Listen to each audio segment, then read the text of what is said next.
Divided होता है 3 parts में। एक होता है आपका सेरिब्रम, एक होता है आपका थैलेमस और एक आपका होता है लिम्बिक सिस्टम भी, यहाँ पर मेंशन नहीं है। फिर होगा आपका मिड ब्रेन यहाँ पर, और फिर आपका लास्ट बचा हाइंड ब्रेन, जो कि आपका कहाँ पे प्रेजेंट होता है, यहाँ पर, इस जगह पर, ये आपका हाइंड ब्रेन है। अब इसके भी 3 पार्ट्स होते हैं, सेरिबेलम, पॉन्स और मेड्यूला। सबसे पहले आता है आपका फोर ब्रेन। अभी मैंने आपको बताया फोर ब्रेन के एग्जांपल से कि फोर ब्रेन जो होता है वो आपका इंटीरियर पार्ट होता है ना। अब इसमें पहला आपका आया थैलेमस, कि अब थैलेमस क्या करता है। थैलेमस कहाँ होता है, ये जो आपकी ब्रेन स्टेम जा रही है ना, इसके ऊपर होता है। अंडरस्टैंड, यहाँ पे दे रखा है हाइपोथैलेमस, ठीक है, ये आपको दिख रहा है, बुक में आप देखिएगा आपको नज़र आएगा कि थैलेमस कहाँ पे प्रेजेंट होता है, between cerebrum and mid brain. Understand, इन दोनों के सेंटर में होता है। अब थैलेमस का फंक्शन क्या होता है, थैलेमस का फंक्शन ये होता है कि ये इन्फॉर्मेशन को कैरी कर कर लेकर जाता है बॉडी से और ट्रांसफ़र कर देता है सेरिब्रम और लिम्बिक सिस्टम को। और किस तरह की इन्फॉर्मेशन ये कैरी करता है, sensory information. Remember last video में हमने न्यूरॉन का स्ट्रक्चर पढ़ा था, न्यूरॉन के बारे में पढ़ा था हमने, वो कैसी इन्फॉर्मेशन कैरी करता है, सेंसरी। अब फोर ब्रेन का सेकेंड पार्ट है आपका लिम्बिक सिस्टम का। अब लिम्बिक सिस्टम कहाँ पे प्रेजेंट होता है, it is located between thalamus and cerebrum. ये जो आर शेप स्ट्रक्चर देख रहे हो ना आप, ये आपका लिम्बिक सिस्टम है। अभी लिम्बिक सिस्टम का काम क्या है, इसका फंक्शन ये है कि हमारे कुछ रिस्पॉन्सेज को ये कंट्रोल करता है। जैसे हमें गुस्सा आता है, आपको प्यास लग रही है, आपको डर लग रहा है, ये जो रिस्पॉन्सेज होते हैं ना, ये सब कंट्रोल करता है लिम्बिक सिस्टम। आपको गुस्सा आया, कितना आया, कितनी देर तक आया, या कितनी देर में आया, ये सब कंट्रोल करने का काम किसका होता है, लिम्बिक सिस्टम का। भूख लगना, प्यास लगना, ये सारे रिस्पॉन्सेज कौन शो करता है, लिम्बिक सिस्टम शो करता है। अब नेक्स्ट है आपका सेरिब्रम, जिसको हम डिटेल में पढ़ेंगे क्योंकि ये भी फर्दर इसमें बहुत सारे टाइप्स है। चलिए अब हम सेरिब्रम की बात करते हैं। सेरिब्रम जो है, it makes the major portion of the brain. मैंने आपको पहले ही बताया कि बहुत मेजर पोर्शन कवर करता है ब्रेन में, और ये इंटेलिजेंस को भी देखता है हर इंडिविजुअल की। मीन्स किसका माइंड कितना शार्प है, वो पढ़ने में कितना इंटेलिजेंट है, या उसका आईक्यू लेवल कितना ज़्यादा है, वो सब कौन देखता है, आपका सेरिब्रम। या आप बोल सकते हो कि वो कंट्रोल करता है। अब आपका सेरिब्रम भी 4 पार्ट्स में डिवाइड है। फर्स्ट है इसका frontal lobe, parietal lobe, temporal lobe and occipital lobe. चलिए अब सबसे पहले हम ब्रेन के स्ट्रक्चर में देखते हैं कि ये चारों चीज़ें कहाँ पर लोकेटेड होती हैं। सबसे पहले आता है आपका फ्रंटल लोब, जो कि फ्रंट में है। फिर यहाँ पे है आपका पैराइटल, फिर यहाँ पे ऑसिपिटल और यहाँ पर टेम्पोरल लोब।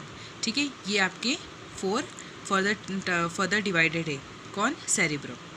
नाम से याद करना, फ्रंटल लोब मीन्स फ्रंट में होगा। अब फ्रंटल लोब का काम क्या है, ये क्या करता है, आपकी जितनी भी प्रॉब्लम सॉल्विंग इश्यूज होते हैं, या आप ये कह लो जो अटेंशन है, जजमेंट है, बिहेवियर है, मूवमेंट है, ये सारे रिस्पॉन्सेज को फ्रंटल लोब कंट्रोल करता है। अब नेक्स्ट हम बात करते हैं पैराइटल लोब।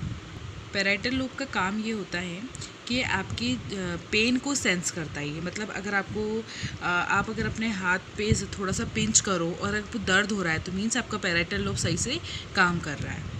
इसमें और भी चीज़ें आती है, जैसे हम रीड करते हैं, किसी को टच करते हैं, तो ये जितने भी सेंसेस हैं ये सब पैराइटल लोब में कंट्रोल होते हैं। थर्ड है आपका टेम्पोरल लोब। टेम्पोरल लोब में ये होता है कि विजुअल और ऑडिटरी, ये जितने भी मूवमेंट होते हैं या सेंसेस होते हैं, ये सब टेम्पोरल लोब कंट्रोल करता है। फॉर एग्जांपल हम मैथ्स में लर्न करते हैं टेबल 3 1 3 3 2 6 3 3 9, तो ये कहाँ स्टोर होता है, ये टेम्पोरल लोब में स्टोर होता है। जो भी हम पढ़ते हैं, थियोरेटिकल सब्जेक्ट लर्न करते हैं, वो सब टेम्पोरल लोब में स्टोर होता है और वहाँ पर वो उसको कंट्रोल करता है। अच्छा, आपको एक बात पता है कि अगर हम एक ही चीज़ को 12 टाइम्स रिपीट करें तो वो हमारी मेमोरी के अंदर स्टोर हो जाती है परमानेंट। ऑसिपिटल लोब, ठीक है। अब ऑसिपिटल लोब का काम क्या होता है, ये हमको रिकॉग्नाइज करने में हेल्प करता है कलर्स को, जैसे रेड कलर है, ब्लू कलर है, येलो कलर है, और वर्ड्स को आप कैसे रिकॉग्नाइज कर सकते हो। तो वो सारी चीज़ें जो मूवमेंट्स होते हैं इस तरीके के, वो कहाँ पर स्टोर होते हैं, ऑक्सीपिटल लोब में, और ये उसको कंट्रोल करता है। So this is all about the cerebrum. Now next, अब मिड ब्रेन क्या करता है, it's located below the cerebral cortex and about the hind brain. तो इसका जो फंक्शन होता है वो रिफ्लेक्स एक्शन को कंट्रोल करने का होता है। रिफ्लेक्स एक्शन एक्चुअली में मिड ब्रेन से कंट्रोल होते हैं। तो ये सारे रिफ्लेक्सेस जो भी मूवमेंट्स वगैरह आपकी बॉडी के अंदर होंगे वो कौन कंट्रोल करेगा? आपका मिड ब्रेन कंट्रोल करेगा। अब थर्ड है आपका hind brain.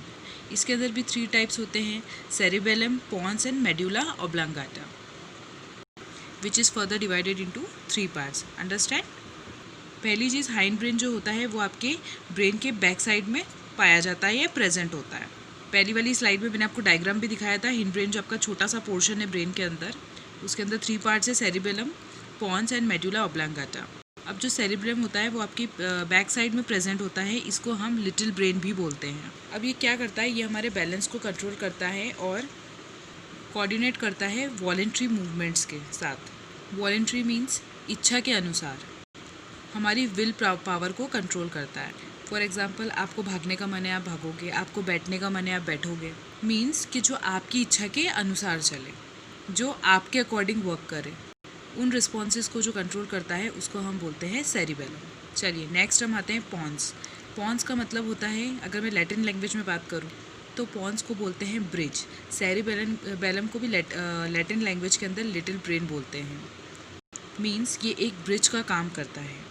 Above the medulla located होता है और ये क्या कंट्रोल करता है? आपकी स्लीप, आपका ब्रीथिंग रेट, मतलब कितनी नींद आपको आती है, कब आपको सोना है, कब आपको उठना है। और एक्चुअली में अगर मैं एक एग्जांपल दूँ, अगर आप डेली 5 बजे उठ रहे हैं तो 5-6 डेज़ बाद ऑटोमेटिक आपकी 5 बजे नींद खुल जाएगी। वो किसकी वजह से? पॉन्स की वजह से। क्यों? क्योंकि आपने उसको ऐसे सेट कर दिया है, तो वो आपके अकॉर्डिंग ही रिस्पॉन्स करेगा। अंडरस्टैंड? तो इस तरीके के जितने भी रिस्पॉन्स होते हैं उनको कौन कंट्रोल करता है? पॉन्स कंट्रोल करता है। अब हमारा थर्ड पार्ट है medulla oblongata. It is the posterior part of the brain. Fore brain क्या था? Interior part of the brain और मेडुला क्या है? हमारा पोस्टीरियर पार्ट है। अब ये क्या करता है? It control automatic functions. Automatic का मतलब ये होता है जिस पर हमारा कोई कंट्रोल नहीं है। फॉर एग्जाम्पल हार्ट रेट, मतलब जिसको हम कंट्रोल नहीं कर अकॉर्डिंग ही चलता है। उसमें जैसे हार्ट है, हार्ट को आप कंट्रोल नहीं कर सकते हो। आपका जो पंपिंग साउंड होता है, जो धक धक वाला जो साउंड होता है, वो हम कंट्रोल नहीं कर सकते हैं। ये हमारा नेचुरल प्रोसीजर है जो टिल डेथ तक चलता रहता है। अब जैसे आपकी ब्रीथिंग हो गई, आप उसको भी कंट्रोल नहीं कर सकते हैं। हमारा ब्लड सर्कुलेशन हो गया, हम उसको भी कंट्रोल नहीं कर सकते हैं। तो ये जितने भी इस टाइप के जो ऑटोमेटिक फंक्शन होते हैं जो हमारी बॉडी परफॉर्म करती है, उसको कौन देखता है? Medulla oblongata. क्लियर? तो अब आपका फोर ब्रेन हो गया, आपका मिड ब्रेन हो गया और आपका हाइंड ब्रेन भी हो गया। तो ये सब ब्रेन के पार्ट्स हैं जो एक्सप्लेन हो गए हैं। अब कुछ फैक्ट्स हैं ह्यूमन ब्रेन के बारे में। जो लार्जेस्ट ब्रेन होता है वो बाकी वर्टिब्रेट्स के अंदर साइज़ छोटा होता है। ह्यूमन का लार्जेस्ट ब्रेन साइज़ होता है। ह्यूमन के ब्रेन का वेट 1.5 kg होता है। अब अगर मैं एवरेज मेल ब्रेन वॉल्यूम की बात करूँ तो 1274 क्यूबिक सेंटीमीटर होता है, और अगर मैं फ़ीमेल की बात करूँ तो 1131 क्यूबिक सेंटीमीटर होता है।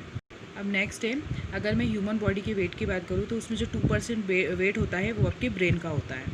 उसके बाद it contains about 86 billion nerve cells, और नेक्स्ट है बिलियंस ऑफ नर्व फाइबर्स। ठीक है, ये सब इनके फैक्ट्स हैं ह्यूमन ब्रेन के। और सिर्फ नॉर्मल ह्यूमन बीइंग 4% ब्रेन को ही यूज़ करता है, बाकी का यूज़ नहीं होता है। ओके, तो ये सब जो था वो सब ह्यूमन ब्रेन के बारे में था।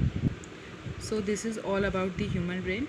So till then, keep revising.